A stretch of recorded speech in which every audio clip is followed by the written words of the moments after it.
안녕하세요. 책읽어준 TV예요.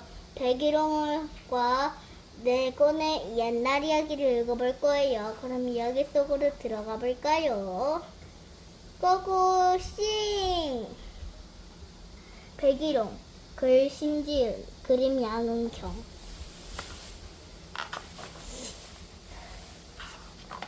옛날 어느 바닷가에 착하고 부지런한 사람들이 사는 마을이 있었단다. 아침 해가 두둥실 떠오르면 사람들은 배를 타고 바다로 나오는 거야. 그러고 싱싱한 물고기를 가득 잡아서 저녁 별이 반짝일 때 들어오곤 하지. 두둥실, 반짝반짝. 그런데 이 평화로운 마을에 걱정거리가 생겼어. 바닷속에 살고 있던 머리가 셋이나 달린 무서운 괴물이 나타난 거야. 예쁜 아가씨를 바치지 않으면 말과 고기잡이 배들을 모두 묻어버릴 테다. 마을 사람들은 무서워서 벌벌 떨었지. 몇 날 며칠을 고민하다 사람들은 어쩔 수 없이 마을에서 제일 예쁘고 고운 마음씨를 가진 아가씨를 괴물에게 바치기로 했어.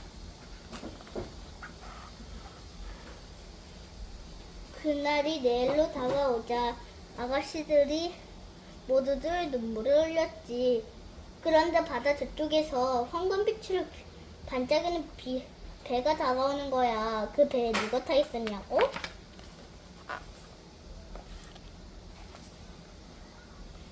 아주 씩씩한 도련님이 타고 있었어. 도련님은 사람들이 모두 슬픈 얼굴을 하고 있는 것을 이상해서 그 까닭을 묻었지. 사람들의 이야기를 들은 도련님은 아가씨가 불쌍해서 견딜 수가 없었어. 저렇게 착하고 고운 아가씨가 괴물한테 잡혀가야 하더니. 그래서 도련님은 나쁜 괴물을 물리치기로 마음먹었어. 제가 괴물과 싸워보겠습니다. 도련님의 말을 듣고 사람들은 깜짝 놀랐지. 정말 용감한 분이시군요.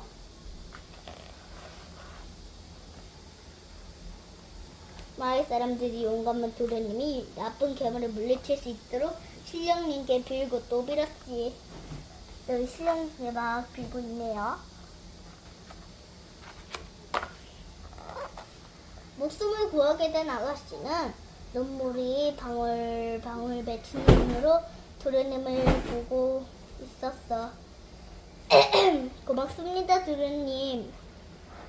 도련님이 무사히 돌아오실 때까지 이 자리에서 기다리겠어요.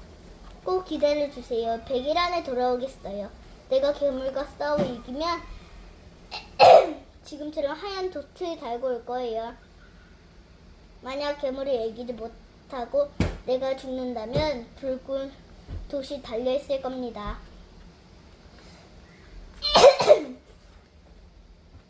두 사람은 서로 다시 만날 것을 굳게 약속했지.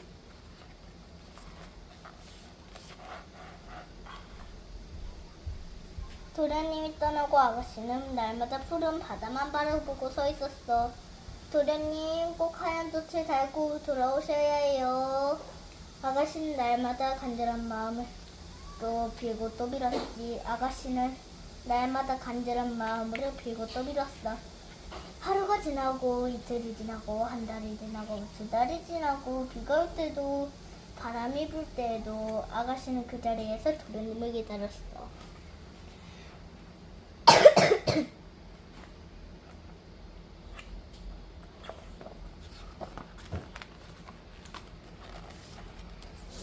시간이 흘러 약속한 100일이 되었어. 마을 사람들이 황금배가 나타나길 기다렸지. 와, 황금배다. 황금배가 오고 있다. 사람들이 소리쳤어. 아, 제발 하얀 돛이 걸려 있었으면. 아가씨는 점점 다가오는 황금배에 눈을 떼지 못했어.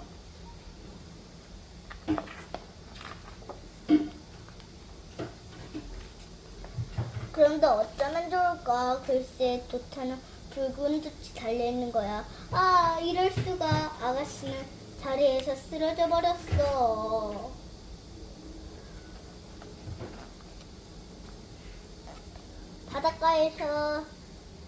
바닷가에 황금배가 닿았지.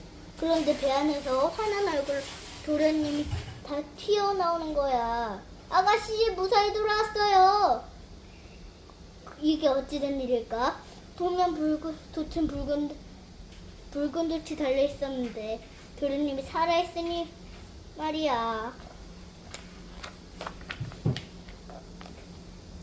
아가씨가 붉은 돛을 보고 쓰러졌어요. 마을 사람들이 돛을 가리켰지. 도련님은 돛을 보고 깜짝 놀랐어.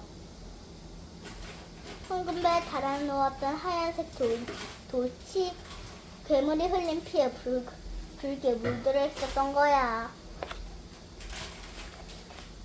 아가씨 눈을 떠보세요. 제가 이렇게 살아 돌아왔어요. 하지만 아가씨는 영영 눈을 뜨지 못했단다. 도련님은 아가씨를 안고 오래오래 눈물을 흘렸지. 이듬해 아가씨가 서있던 언덕에 싹이 하나 돋았어. 곱게 단장을 하고 있었던 아가씨처럼 그 싹은 곱고 예쁜 꽃을 피웠지. 그 꽃은 비가 올 때나 햇빛이 비칠 때나 늘 변하지 않고 100일 동안 피어있었대. 사람들은 가엾은 아가씨를 생각하면서 그 꽃을 백일홍이라고 불렀다구나.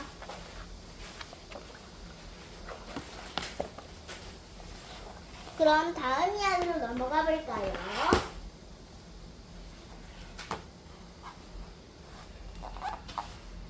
옥부리 할아버지.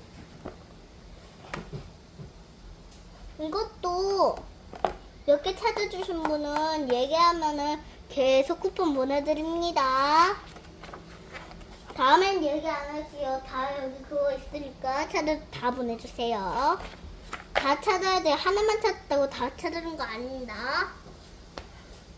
옛날 어느 산골 마을에 노래하기 좋아하는 할아버지가 살았어. 이 할아버지 얼굴엔 주먹만한 혹이 있는데 대롱대롱 매달려 있었대. 헛뿌리 영감 감따줄게 헛뿌리 따주. 동네 아이들은 헛뿌리 할아버지를 놀려댔지만 마음씨가 좋은 할아버지는 허허 웃기만 했지. 대롱대롱.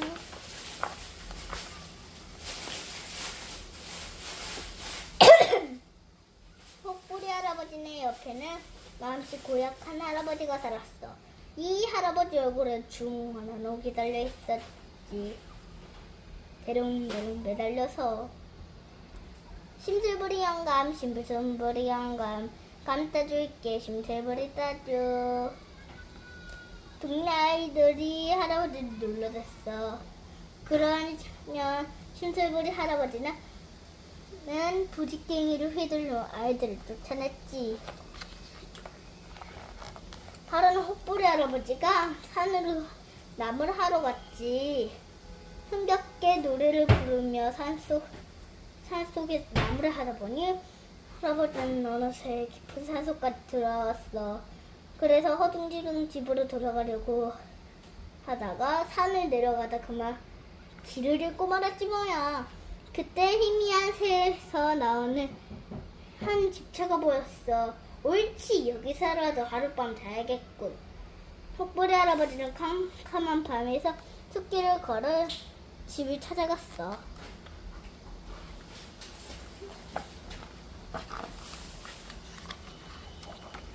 한밤중이 되자 할아버지는 심심하기도 하고 무섭기도 했어. 심심한데 노래나 불러볼까? 방귀방귀 나간다 오가리 택거리 받쳐라. 먹을 것은 없어요. 냄새나 맡아라. 뿡 뿡. 헛뿌리 할아버지 시원하게 방귀를 뀌었어. 그런데 그 순간 옆방에서 무슨 소리가 들려오는 거야. 방귀 나간다 방귀 오가리 떼철을 받쳐라. 먹을 것은 없어도 냄새나 맡아라. 뿡. 옆에서 옆방을 들여다보니 도깨비들이 할아버지 노래를 따라 부르고 있는 게 아니겠어. 아이고, 이 집이 도깨비의 소굴이구나. 저건 더벅 도깨비, 저건 아기 도깨비, 저건 푸른 도깨비. 헛뿌리 할아버지는 들키기 전에 부랴부랴 도망치랬지.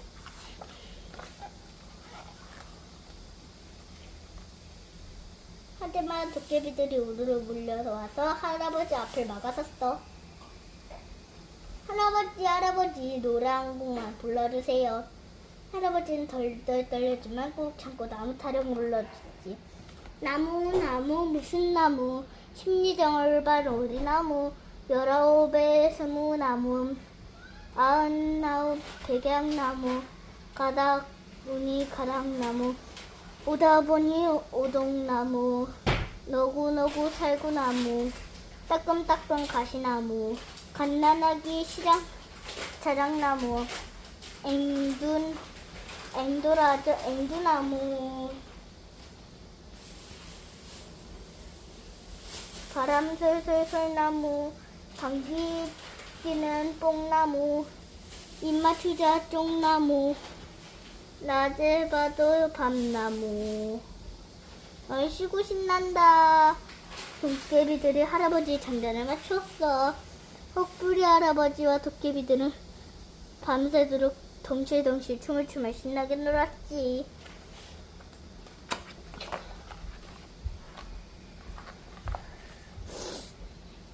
날이 밝아 어제 도깨비 다급하게 물었어.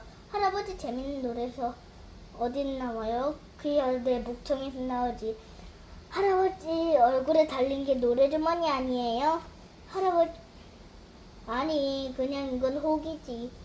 할아버지 그러지 말고 보물을 드릴 테니 그 노래주머니 파세요. 얼굴에 붙은 혹을 어떻게 떼주냐 말이냐. 그건 걱정이랑 마시고 노래나 하나 더 불러주세요. 헛부리 할아버지가 노래를 부르자 도깨비들은 흔들흔들 방망이를 휘둘렀어. 노래주머니야 따라들아 뚝딱. 도깨비들은 눈 깜짝할 사이에 혹을 떼 숲속으로 가지고 왔어. 온갖 반 고물보화를 남겨두고 말이야. 할아버지는 흥얼흥얼 노래를 하며 산으로 내려왔지. 혹 떨어진 자리 한번 만져보고 꿈이냐 생시냐 하면서 말이야. 헛부리 할아버지는 이제 부자가 되었어. 반짝반짝 은돈과 번쩍번쩍 금돈으로 잔치도 벌었지. 동네 사람들 헛부리 할아버지가 착해서 복을 받았다고 모두들 기뻐했어. 심술부리 할아버지가 혹도 떼고 부자 되는 게 골치가 아팠어. 그래서 할아버지한테 이유를 물어보러 할아버지네를 찾아갔어. 자네 어떻게 혹을 떼었는가? 혹부리 할아버지가 도깨비들에게 혹을 떼어주고 복을 얻은 이야기를 해주었겠지?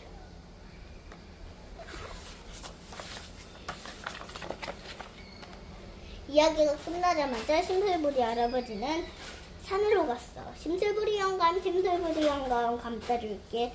심술부리 다쭈. 물러든 아이들을 지짝대기도 때를 주고는 슬룩슬룩 엉덩이를 흔들면서 말이야. 심술부리 할아버지는 나무를 하지 않고 이리 빈둥 저리 빈둥 대다가 해가 지기 전에 빈집으로 들어갔지.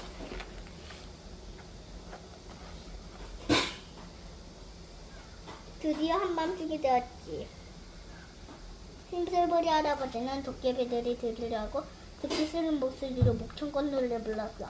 도깨비야 나오너라. 물 떠먹고 나오너라. 북을 치며 나오너라. 복을 갖고 나오너라. 그때 옆방에서 무슨 소리가 들려왔어. 심술부리 할아버지는 얼른 옆방에 들여다보았지. 그랬더니 옆방에 도깨비들이 떡이니 술이니 한상 차려놓고 놀 준비를 하고 있었대. 심술부리 할아버지는 옆방으로 쫓아가서 큰소리로 했었지.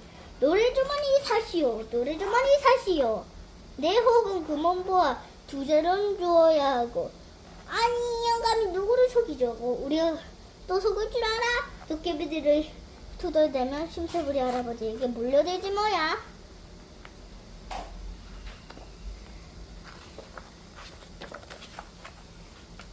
그러더니 다짜고짜 심술부리 할아버지는 방망이를 때렸어.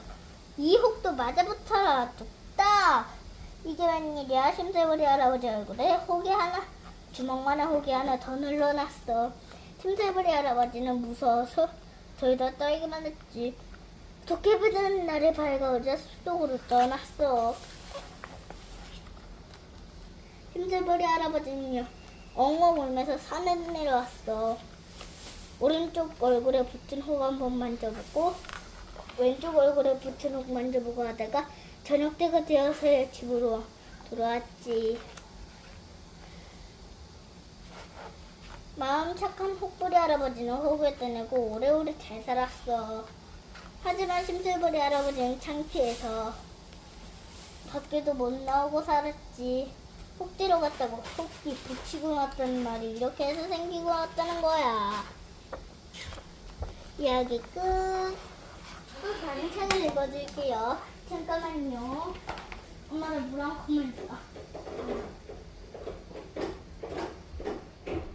물 한 컵.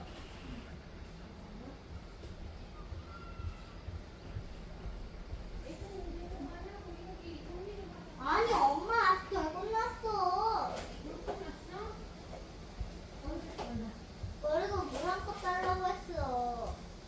이거 문제야? 어? 어. 콩이 없네.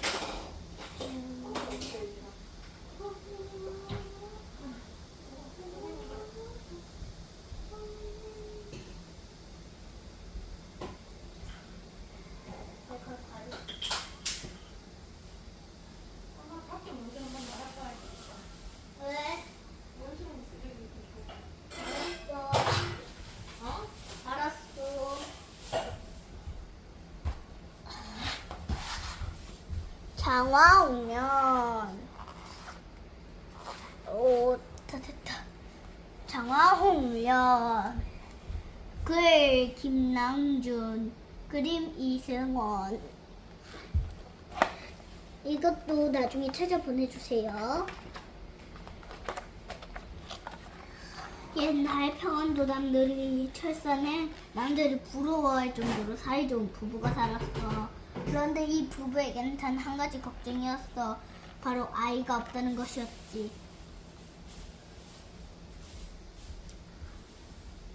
그러던 어느 날 부인의 꿈에 선녀가 나타나 꽃 한 송이를 내밀었어.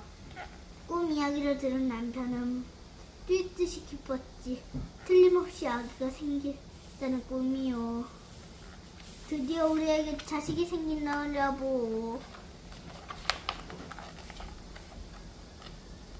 남편 말처럼 부인은 예쁜 딸을 낳았어. 부부는 딸 이름을 장화라고 짓고 금이야 오기야 소중히 키웠어.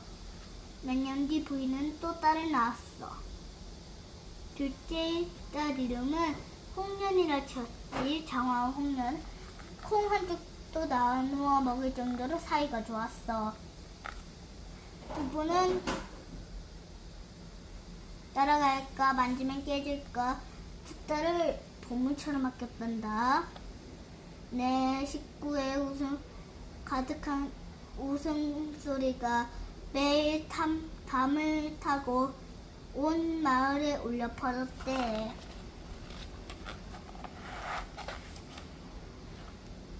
그런데 어느 날 어머니가 병이 들었어. 좋다는 약을 다 썼지만 깊어진 병은 낫지 않았어. 장화와 홍련이 매일 기도를 했어. 제발 우리 어머니의 병을 낫게 해주세요. 하지만 어머니는 남편과 두 딸을 불러놓고 말했어. 나는 더 이상 살지 못할 것 같아요. 여보, 우리 장화와 홍련을 잘 키워주세요. 나 혼자 어찌 오래 아이들을 돌본단 말이요. 부인. 하지만 어머니는 깊은 한숨을 쉬더니 엄마 좀 조용히 해. 부인. 하지만 어머니는 한숨을 쉬더니 숨을 거두었어. 장화와 홍련은 눈물로 하루하루를 보냈단다.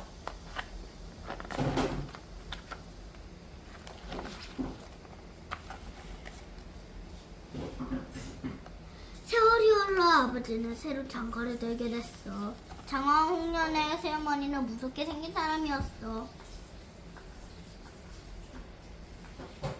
퉁퉁한 볼에 왕방울만 눈, 메기같이 찢어진 입, 목소리는 쩌렁쩌렁하고 키는 정승만한 만큼 컸지.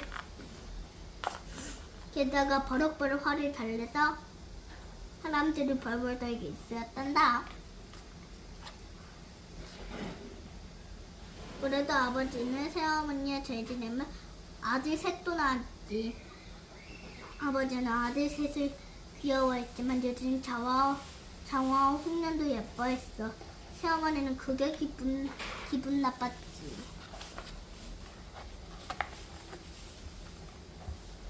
장화 홍련은 어머니를 닮아 아름다운 아가씨를 자랐어. 아버지는 그런 장화 홍련을 볼 때마다 불쑥불쑥 세상을 떠난 아내의 생각이 났어. 너희들도 어머니가 보고 싶겠구나. 아버지는 딸의 손을 잡고 눈물을 흘렸어. 이 모습을 본 새어머니는 입을 삐죽거렸어. 이게 다 장화 홍련이 때문이야. 이것들을 없애버려야지. 어느 날 새어머니는 큰아들 장세에게 큰 쥐를 잡아오라고 했어. 그러곤 죽은 쥐의 꼬리와 수염을 자르고 장화의 이불 밑에 넣었지. 아버지가 집에 돌아오자 새어머니는 눈물을 뚝뚝 흘리며 말했어. 세상에 시집도 안 간 장화가 아기를 낳았지 뭐예요?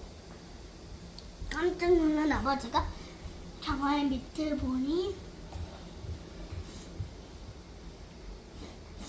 정말로 무언가가 보였어.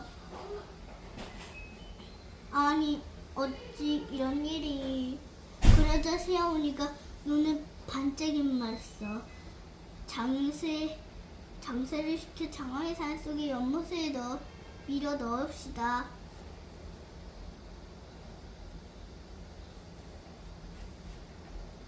그래야 소문이 나지 않나요? 아버지는 어쩔 수 없이 고개를 끄덕였어. 아버지는 잠든 장화를 흔들어 깨웠어. 외갓집에 잠깐 다녀오거라. 밤길이 어두우니 장세가 데려다 줄 테다. 아버지, 내일 아침 밝을 때 가면 안 될까요? 그러자 아버지는 화를 벌컥 냈어. 아버지가 가라면 갈 것이지. 말이 왜 그렇게 많느냐? 장화는 할 수 없이 주섬주섬 옷을 입고 길을 떠났어. 장화는 장세가 끄는 말을 타고 타박타박 밤길을 걸어갔어. 길은 구불구불 산속으로 이어갔지. 장세는 장화를 데리고 자꾸만 깊은 산속으로 들어갔어. 소나무가 우뚝우뚝 쏟아있고 새들이 부드럽게 날아다니는 산속이었지. 한참을 가니 숲속 깊은 데에 연못이 나왔어. 장세가 말을 세우더니 다그쳤어. 뭐해? 나쁜 짓을 했으면 벌을 받아야지. 빨리 연못에 뛰어들어가란 말이야. 장화가 울며 살려달라고 빌었지만 장세는 고개를 저었어. 하느님, 제가 죽으면 불쌍한 홍련이는 어떻게 살까요? 우리 부디 홍련이는 보살펴주세요. 장화는 결국 컴컴한 바다 연못에 빠져들고 말았단다. 얼마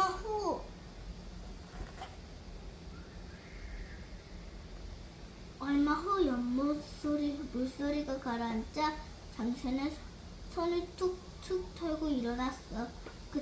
바로 그때였어. 어흥! 언제 나타났는지 장세 바로 앞에 호랑이가 으르렁대고 있었어. 부리부리한 두 눈을 번쩍이며 호랑이는 장세를 꾸짖었지. 내가 그렇게 나쁜 짓을 하고도 무사할 줄 알았느냐? 호랑이는 펄쩍 뛰어 올라 장새를 덮쳤어. 그러고는 장새의 한쪽 팔을 물고 어디론가 사라졌어. 아이고.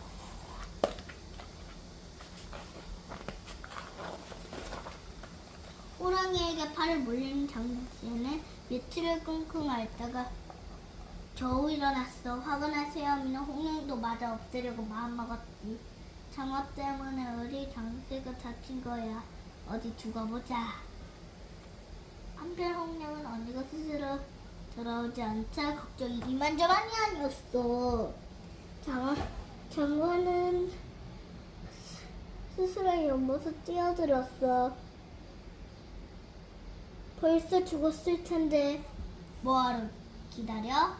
장새의 말에 놀란 홍련은 그 길로 집을 나와 산속의 연못으로 갔지. 끊임없이 울던 홍련도 결국 연못에 붕덩 뛰어들고 말았단다. 장화와 홍련이 죽은 뒤로 마을에는 무서운 일이 일어났어. 원님으로 온 사람마다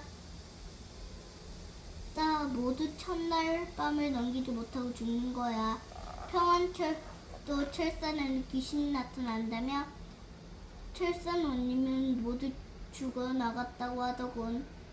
소문이 퍼지자 철산의 원님으로 가겠다는 사람이 아무도 없었어. 임금님도 달리 방법이 없어 걱정만 하고 있었지. 그런데 어느 날 한밤에 선비가 용기 있게 나섰어. 전하, 제가 그 마을의 원님으로 가겠습니다. 오, 그래. 부디 몸 조심하고 백성들 잘 살펴주게나. 원님은 혼자 말을 타고 또닥또닥 마을을 향해 갔어. 마을에 도착한 첫날 밤 원님 밤늦게까지 초를 밝히고 책을 읽었다. 그런데 찬바람이 불어와 촛불이 파르르 흔들리더니 한 아가씨가 스르르 나타나 절을 하는 거야. 깜짝 놀란 원님이는 소름이 오싹 돋았지만 겨우 용기를 내서 물었지. 너는 누구냐? 저는 홍련이고 제 언니는 장화라고 합니다. 새어머니가 억울하게 누명을 씌워 언니를 죽게 했고 저도 언니를 따라 스스로 연못에 몸을 던졌습니다. 제발 저희의 누명을 벗겨주세요. 말을 마친 홍련은 다시 절을 하더니 소리 없이 사라졌어.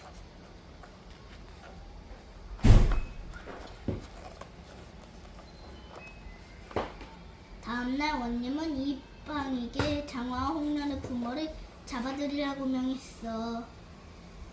하지만 잡혀있는 새어머니는 뻔뻔하게도 거짓말을 했어.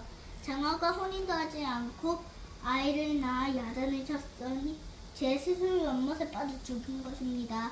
홍련이도 제 언니처럼 못된 아이라 밤에 몰래 도망을 쳤습니다.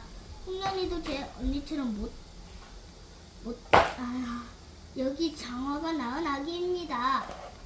원님은 새어머니와 아버지를 놓아줄 수밖에 없었어. 그날 밤 원님 앞에 장화와 홍련이 함께 나타났어. 원님, 그것은 아기가 아니라 죽은 쥐입니다. 다만 저희 아버지는 아무것도 모르시고 속은 것이니 부디 용서해 주세요. 장화와 홍련은 눈물을 뚝뚝 흘리며 울었어. 다음날 날이 밝자마자 원님은 다시 새어머니와 아버지를 잡아다가 끌어안혔어. 그러고는 새어머니가 내어놓은 아기를 꼼꼼히 살펴보았지. 그랬더니 장화와 홍련의 말대로 정말 죽은 쥐였지 뭐야. 아버지도 그게 쥐라는 걸 보고 깜짝 놀랐어. 아이고, 내가 속았구나. 우리 딸들을 어찌했고 제가 들통난 새어머니는 벌벌 떨며 사실대로 말했어요. 장화 홍련이 미워서 그랬습니다. 장세는 제가 시킨 대로 했을 뿐이니 제발 용서해 주세요.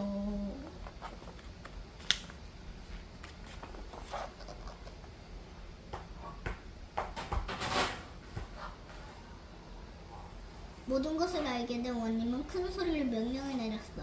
새어머니와 장세가 한 일은 도저히 용서할 수 없는 일이다.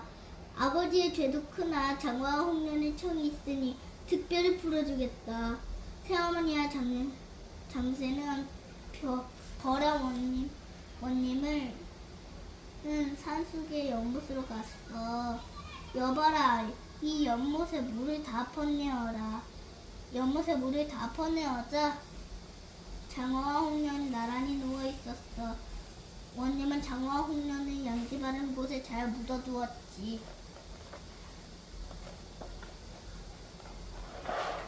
그림이 안 보였구나. 죄송합니다.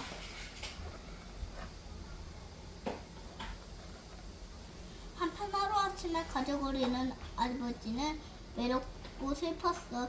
흑흑 이 아비를 용서해다오. 눈물로 세월을 보내던 아버지는 몇 년 후 다시 부인을 얻었어. 장화와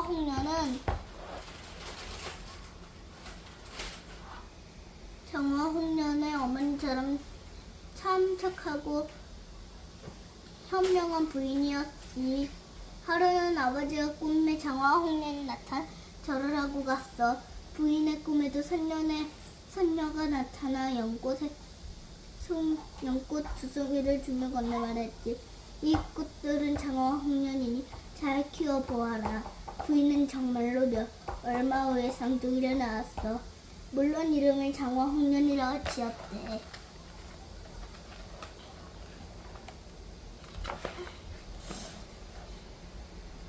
장화와 홍련은 무럭무럭 자라 총명하고 아리따운 아가씨가 되었어. 우리 딸들에게 잘 어울리는 훌륭한 신랑감을 찾아야 할 텐데 아버지는 연꽃처럼 고운 두 딸의 신랑감을 찾느라 늘 고민이었지. 그런데 어느날 소문이 들렸어. 연평에 사는 한 선비가 아들 쌍둥이를 두었는데 그림의 솜씨 뛰어나고 듬직해서 딸 가진 부모들이 탐을 낸다는 거야. 아들 가진 부모님들이 탐내는 장화와 홍련에게 딱 걸린 신랑감 아니겠어? 혼사는 무르르듯이 척척 이루어졌어. 그 후 장화와 홍련은 각자 자식을 낳아 오래오래 살다가 같은 날 함께 세상을 떠났대. 이야기 끝. 다음 이야기도 들려드릴게요. 이제 도방 언제 치울 거야? 주머니 속 이야기 귀신 읽어드릴게요. 주머니 속 이야기 귀신.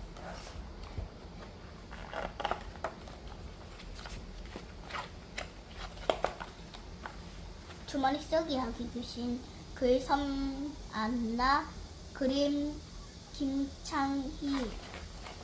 옛날 한 부잣집에 꼬마 도령이 살았단다. 도령은 아주 이야기를 좋아했어. 그래 틈만 나면 사람들한테 조르고 그랬지. 할아버지, 이야기 하나만 해주세요. 네, 그 다음엔 할머니 차례예요.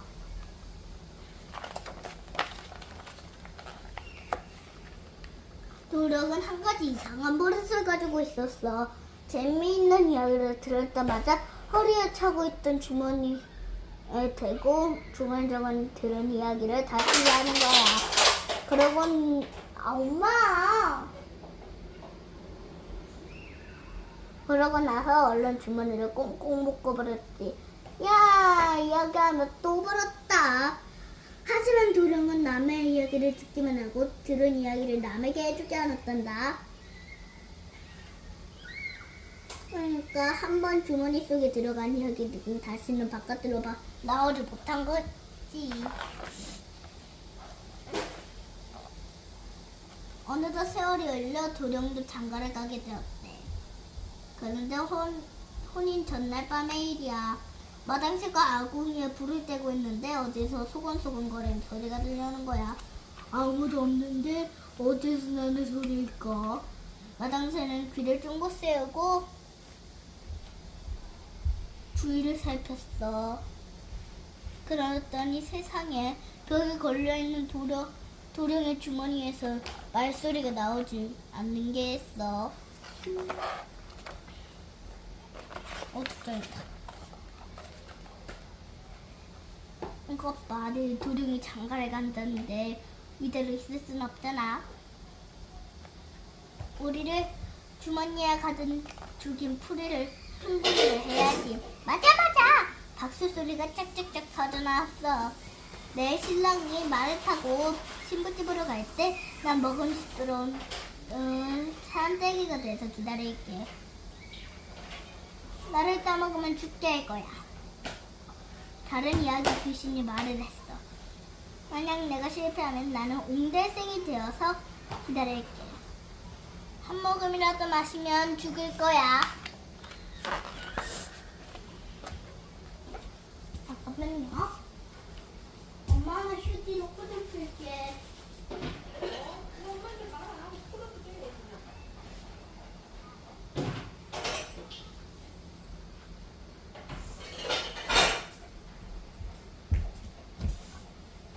또 다른 이야기 귀신이 말했어. 만약 너도 실패한다면 이번 내 차례야. 신랑이 신부집에 도착하면 말에선 내려 집단을 밟잖아. 나는 독침이 되어 집단 속에서 기다리다가 신랑을 발을 콕 찔러버릴 거야. 오늘 또 도령이 살아난다면 그땐 우리 모두 실뱀이 되어 비단 이불 속에서 기다리는 거지. 히히히. 마당새는 온몸에 소름이 오싹 끼쳤어. 큰일 났네. 이를 어쩌지?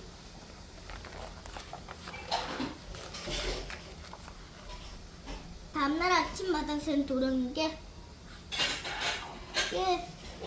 마구 때를 쓰기 시작했어. 도련님, 제가 모시고 가게 해주세요. 마본 돌쇠가 기로 하지 않았느냐. 너는 집에 잔치 준비나 해라.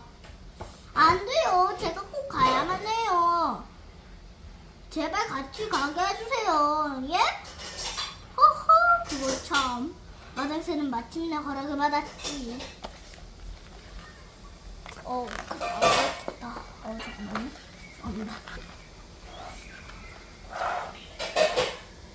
드디어 혼인 행렬이 열리는 날 신부집에 향해 길을 떠났어.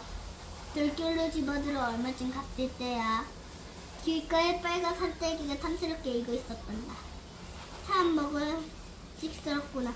마당새야, 저 산딸기 좀 따다오. 도령이 말했어. 도련님은 이제 어른이에요. 어린 애들이나 먹는 산딸기 같은 건 이제 잡수시지 마세요. 마당새는 얼른 말고삐를 당겨 얼른 지나쳐버렸지. 햇빛이 쨍하기 넷째 날 한참을 기다려보니 도령의 이마에 땀방울이 송골송골 맺혔지. 마침 길가에 옹달샘이 나타나자 도령은 몹시 반가웠어. 목이 마르던 참인데 잘됐다. 마당새야, 저기 있는 물 한 바가지만 떠다오. 안 돼요. 신부댁에서 모두 기다리고 계실 텐데 서둘러 가야죠. 마당새는 얼른 말앙덩이를 철떡 두드리며 그냥 그것도 지나갔지. 드디어 신부집에 도착했어. 마당새는 신랑이 탄 말을 집단 곁에 세웠지. 마당새는 신랑이 말에서 내려 집단 밟으려고 할 때 마당새가 말을 꼬집었어. 이힝! 깜짝 놀란 말이 앞발이 쳐드는 바람에 신랑은 말에서 쿵 떨어지고 말았지 뭐야. 하하하하하. 호호호호. 잔치마당엔 한바탕 웃음이 터졌어. 도령 창피해서 얼굴이 빨개졌단다. 마당새 이 녀석, 하루 종일 나를 골탕 먹이는 거야. 어디 나중에 두고 보자. 도령은 몹시 여기 올랐지만 어쩌겠어. 꾹꾹 눌러 참을 수밖에. 하하하하. 호호. 어우, 안 보여. 지금 무사히 끝이 났어. 밤이 깊자 신랑 신부는 방에 들어섰단다. 신랑이 불을 막 껐을 때야.